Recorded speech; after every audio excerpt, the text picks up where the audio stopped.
Bienvenue à la promesse du jour. J'étais encore un jeune adulte. J'étais avec Susanna, mais nous n'étions pas encore mariés. Et à l'église où je fréquentais régulièrement, on a décidé de faire une visite missionnaire dans une ville qui était à 180 km loin, où il n'y avait aucune présence de l'église adventiste.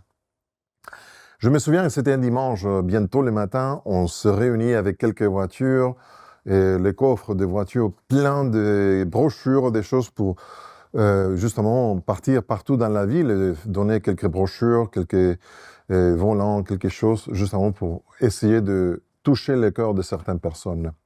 Et nous étions en train de nous balader au centre-ville et j'étais, à ce moment-là, j'avais plus ou moins 20 ans, 21 ans.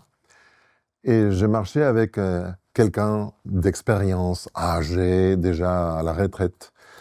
Et on s'est croisé un homme qui était bourré, qui était saoul, qui avait beaucoup bu le soir. Et il était encore intoxiqué. Et immédiatement, il se rapprochait de nous. « Qu'est-ce que vous faites? » Voilà, vous pouvez imaginer comment est-ce qu'il a commencé à sortir tout type de gros mots par cette bouche-là. Et la personne la plus âgée, il a sorti des brochures, des choses, et il a commencé à lui dire, à essayer de lui convaincre, mais il était vraiment saoul, c'est impossible. Et il a commencé à lui dire, à critiquer, vous ne pouvez pas voir, voilà, il n'était pas vraiment gentil.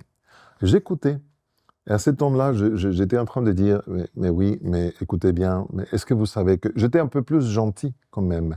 Et à la fin, cet homme, il s'est retourné, il a dit, monsieur, l'homme âgé, vous êtes pour ça, pour les papiers. Mais lui, il a son cœur parce qu'il m'a entendu, il m'a écouté. Et je crois que ce jour-là, ça fait quelque chose dans sa vie parce qu'il a changé. C'est une autre histoire. Mais ça me rappelle un verset qu'on retrouve dans Romains chapitre 2, verset 4. Ou alors méprise tous les trésors de sa bonté, de par la patience et de la générosité déployée par Dieu, sans te rendre compte que sa bonté veut t'amener à changer. C'est pas les arguments, c'est pas les études bibliques immédiates que tu veux toute la connaissance, mais c'est le cœur, la bonté, ce qui va faire que les gens qui t'entourent voudront se rapprocher de toi et de Dieu. Quel est le témoignage que tu vas donner aujourd'hui? Ça, c'est une promesse. Ne méprisez pas la bonté de Dieu. Ça, c'est la promesse du jour. Je suis Pedro Torres. Que Dieu te bénisse.